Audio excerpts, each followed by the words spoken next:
This video is going to teach the two first techniques that we learn for factoring polynomials.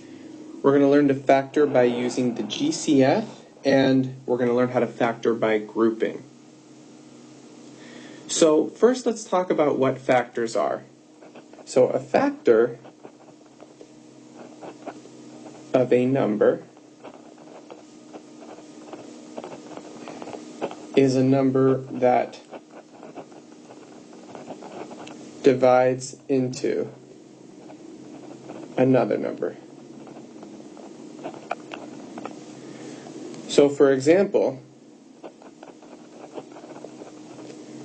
if I wanted to list the factors of 12, I could. So let's think of all the things that divide into 12. I have 1, 2, 3, 4, 6, and 12. Those are the only numbers that divide evenly into 12.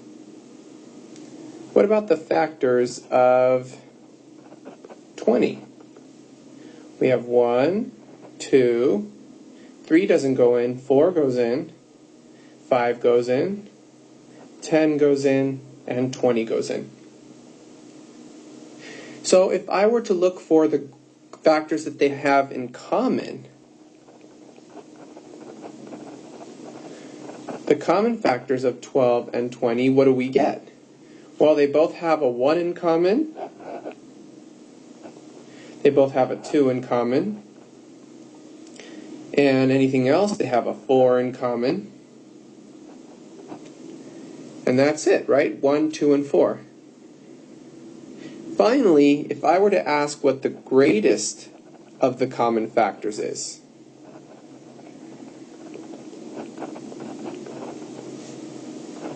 of 12 and 20, this would be 4, because 4 is the largest thing that they have in common. A shorter way of writing this is that the GCF of 12 and 20 is 4. So this is called the greatest common factor of two numbers, and one of the main ideas for factoring. Let's practice finding the GCF a few more times. So we're going to find the GCF of x to the 9th and x to the 4th. Well, let's write down all the factors of x to the 9th. 1 goes in, x goes in, and in fact every power of x goes in, doesn't it?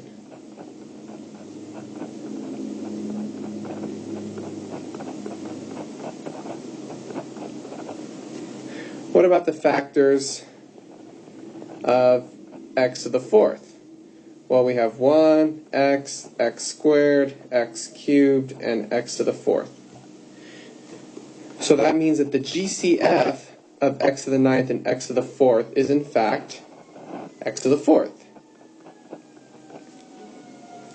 Hopefully you guys see the pattern. The pattern is always going to be the larger of the powers when you have powers of a variable. Okay, let's do another example like this. We're going to do the GCF of 36, sorry for the ambulance guys, 36k to the 4th, 28k to the 9th, and 20k to the 8th. First we're going to find the GCF of 36, 28, and 20. Hopefully we can do this in our heads. So if we think about all the factors of 36, let's see, 4 goes in. Is there anything bigger than 4? 6 goes in. Yeah, it seems like 4 is the biggest. Okay, 4 is the GCF here of the three numbers. So we have 4, and then we look for the smallest power of the k's, k to the 4th, and so that would be the GCF. Let me try one more, but with more than one variable. So how about the GCF of negative 56a to the 8th b and 21a to the 10th b cubed? First we look for the largest number that these two have in common. We have a 7 that goes in. And we look at the a's now, a to the 8th and a to the 10th, so a to the 8th is smaller. Then we look at the b's, we have a b and a b cubed, so we have a b that goes in. And so that would be the GCF. So hopefully that makes taking GCF or finding the GCF a little bit more clear. So now I'd like to talk about what factoring actually is. So factoring is when we take a number and we break it down into its most simple pieces. For example, if we have a 14, we wanted to factor it, we would write it as 2 times 7. We can't break it down any more than that because both 2 and 7 are prime. To make it a little bit more advanced, if we had 20 and we were doing, say, 4 times 5, we're not totally done yet because 4 is not prime. We can break down 4 even further. 4 is 2 times 2. And so that would be the factoring of 20. We're going to do a similar thing but with polynomials. Let me give you an example. We know that 5x squared times 3x minus 2 is equal to, well, we need to use the distributive property. So 5x squared times 3x is 15x cubed. 5x squared times negative 2 is negative 10x squared. So factoring is when we go from here to here. We have to somehow take this first guy, 15x cubed minus 10x squared, and write it as the left side. It's much easier to go to the right than it is to go to the left. So this is called factoring out a GCF. So let me just write down our method here. To factor a GCF from a polynomial. Step 1 is going to be to find the GCF of the terms. Step 2 is going to be to use the distributive property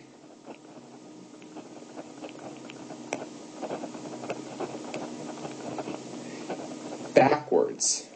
I'll show you what I mean in a moment. Use the distributive property backwards to write what? Well, we know that AB plus AC is equal to A times B plus C.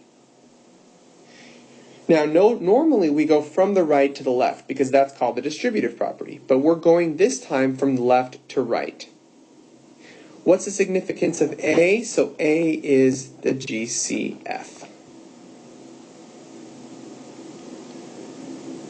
Let's practice with the problem we just had. Okay, just as a little mini example before we get into the main examples. So from before,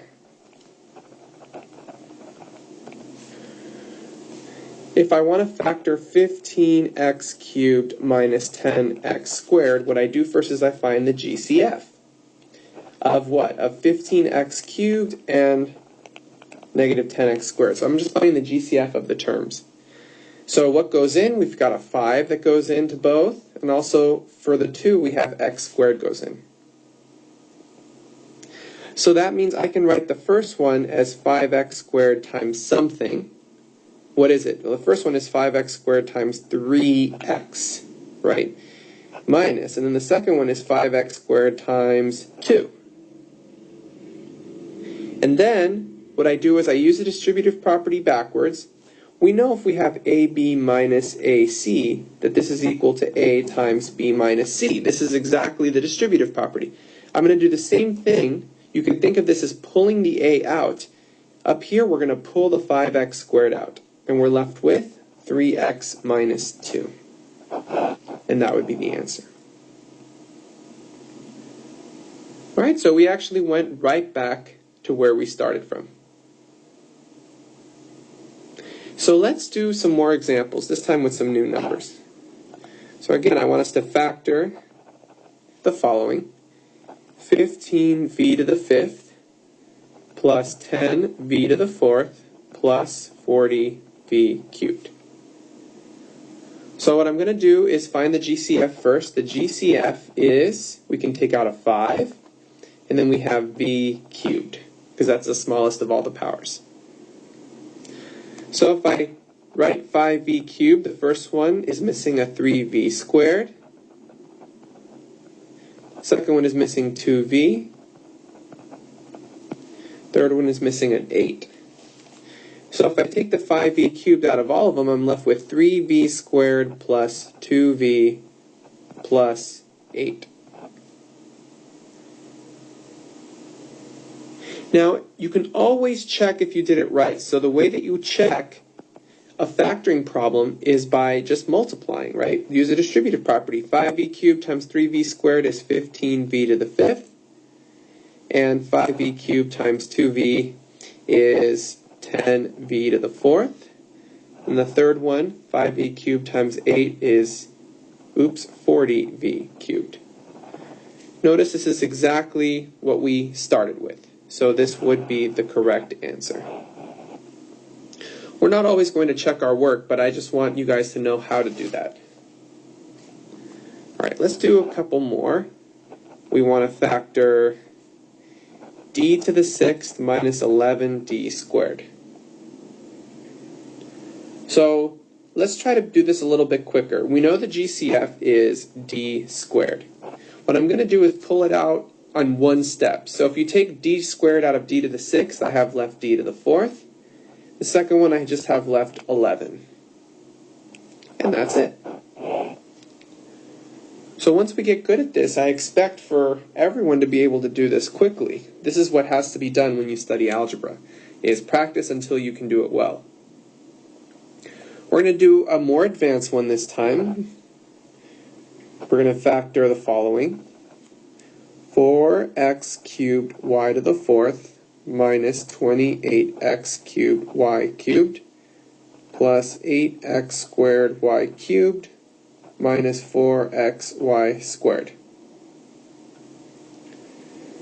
First we find the GCF here. So the GCF is, well, we have a 4 goes into everything. Now as far as the x's go, the smallest one is an x. As far as the y's go, the smallest one is a y squared. So if I take out 4xy squared, what's left? So in the first one we're missing an x squared and a y squared. The second one we're missing a 7, an x squared, and a y. The third one we're missing a 2, an x, and a y. And the last one I'm missing nothing, right? Everything is gone, so we're just left with 1.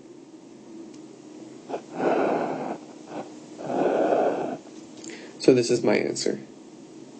Notice that this has to, you need that 1 there. If you put nothing, then you're in trouble, because when you check it, you have to get that last term in right. 4xy squared times 1 gives you this top guy here. So the check works. Let's do another one. This is going to be harder. We're going to factor p times q minus 4 plus 10 times q minus 4.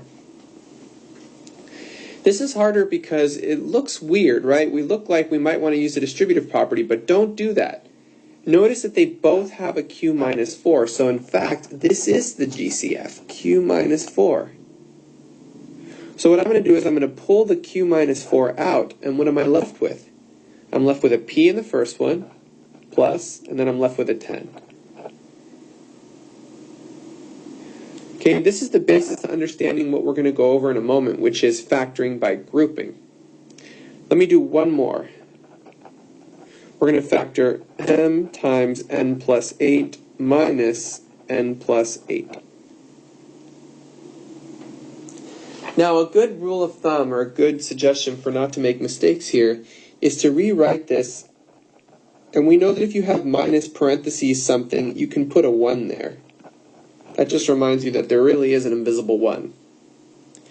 Now, the GCF here, if you notice, is actually n plus 8. Right? Because n plus 8 is what they have in common, and that's it. So if I factor out an n plus 8, what's left? We have an m from the first one minus 1 from the second one. So that becomes the GCF. Okay, so I think we've practiced factoring out the GCF enough times. Now I want to go over quickly factoring by grouping.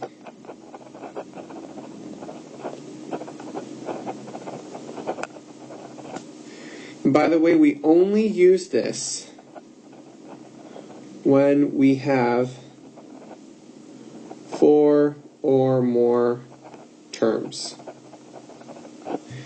This or more part's not really going to be too applicable in Math 110, in beginning algebra. In intermediate algebra, sometimes we have more than 4 terms that can be done by grouping, but in beginning algebra, it's typically always 4 terms. Okay? So what are the steps for factoring by grouping? So let me write out the steps. So step 1 is going to be group first 2 terms and last 2 terms. Step 2 is going to be to factor the GCF from each group. Step 3, so at this point you need to make sure that the groups match. So we're going to factor out the matching group. Now what do I mean by that? I mean just like in examples 7 and 8, right? We had a matching group before, didn't we? Matching group, or here we had a matching group. You're always going to have a matching group. So after step 2, this becomes a problem like 7 or 8. Okay, let me show how this works. So we're going to see factor by grouping. 9c plus 9a plus 5c plus 45. So you see 4 terms, you think, I'm going to use grouping. So first thing we do is we group the first 2 terms and the last 2 terms. Now, from the first group, we take out the GCF, which is 9. What's left is C plus A. From the second group, we take out the GCF, which is 5. And what's left is C plus... hold on, sorry. I think I wrote this problem. Let me see here. Okay, actually, I see what I did wrong. I actually wrote the problem down wrong. So let me start this one again. It's not 9c plus 9a. It's actually AC plus 9a. So I confused my a with my 9. So let me start this problem again. I apologize for that. AC plus 9a plus 5c plus 45. So we're going to factor this group, and we're going to factor this group. So from the first group, we can take out an A. If we take out an A, we're left with C plus 9. From the second group, we can take out a 5. That's the GCF, right? We're left with C plus 9 again. So the C plus 9s are the matching group. This is the GCF of the whole thing. So when we take out C plus 9, we're left with A plus 5. And that is the answer. Let's try a couple more. We're going to try number 10. We're going to factor 2mp minus 5np plus 8m minus 20n. So first group, we take out the GCF. Notice the GCF for the first group is a p. That's all they have in common. So if I take out p, I have 2m minus 5n. From the second group, I can take out a 4. If I take that out, I have 2m minus 5n. Really important to bring this sign down, whatever it is. Now the 2m minus 5n matches, so we pull that out. We're left with p plus 4. And that is the factorization there. Now as a note, always look for a GCF to factor out first. I haven't been doing that in the last few problems in 9 and 10 because I wanted you guys to practice looking at just the grouping part. But most advanced problems are going to have GCFs also. So let's practice our last few examples. This one's going to be 3x to the 4th plus 24x cubed minus 21x squared minus 168x. Before we do any grouping, we need to pull out the GCF. So notice that the GCF here is in fact what? We have a 3 and we have an x. So I'm going to start by pulling out a 3x from the whole thing. I'm left with x cubed plus 8x squared minus 7x minus 56. Now what I'm going to do is just focus on factoring this part. This 3x is already out, so I can just ignore it for the time being. What I'm going to do is I'm going to factor here, or group, sorry. So I group those two. Now, I'm going to do something else. I'm going to group these two. But I want you to notice something. This minus sign right here in the middle is misplaced now, because that minus is now saying that the entire thing is negative. But when the minus was up here, that negative was only attached to the 7x. We need to fix that. So what we do is we actually always put a plus on the outside, and you're just going to make the 7 negative. That negative was only talking about the 7, right? So now, the first group, we can pull out an x squared. We have left x plus 8. The second group, we can actually take out a negative 7. Okay, if the first term's minus, always pull out a minus. When you pull out a minus 7, we're left with x plus 8. So the minus sign changes the sign of the others. They're both an x plus 8, so we factor out the x plus 8, and we're left with x squared minus 7. I'm going to try one more problem here. Make this a trickier one. We're going to factor the following. This is number 12 also. We're going to factor 1200a to the 7th. Oh, I forgot something important. This is very easy to forget. As you can see, I forgot it. This 3x that we took out, we need to put it back, because the 3x is not gone, so we can just throw it in front like that. Very important to not forget this. So I clearly was a bad example here. I should have written it down somewhere so I wouldn't have forgotten it. Let's do this next one, and hopefully I won't make the same mistake again.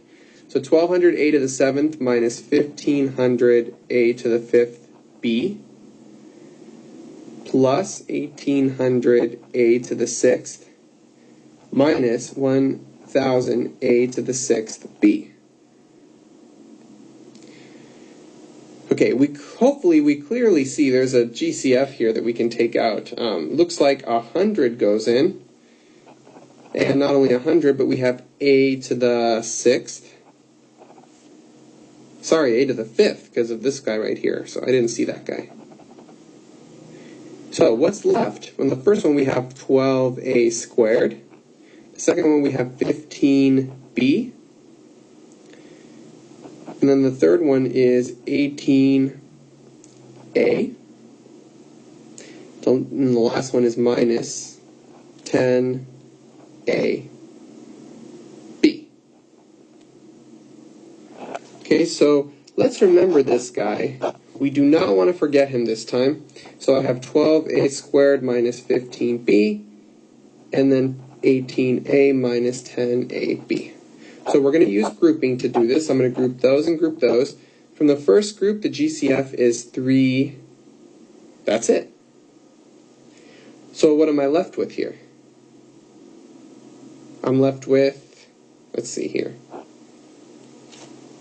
4a squared minus, let's see, I only took out a 3, so I have 4a squared minus 5b. And then from the second group we have, we can take out a 2a, and we're left with 9 minus 5b. But notice something, these groups do not match. So something is wrong here. Now when this happens, don't give up and say that it's not factorable. What you should do is maybe rearrange the order of the terms. Rearrange the order of the terms. Maybe we did the wrong grouping. So I'm just going to write here wrong grouping. So this didn't work.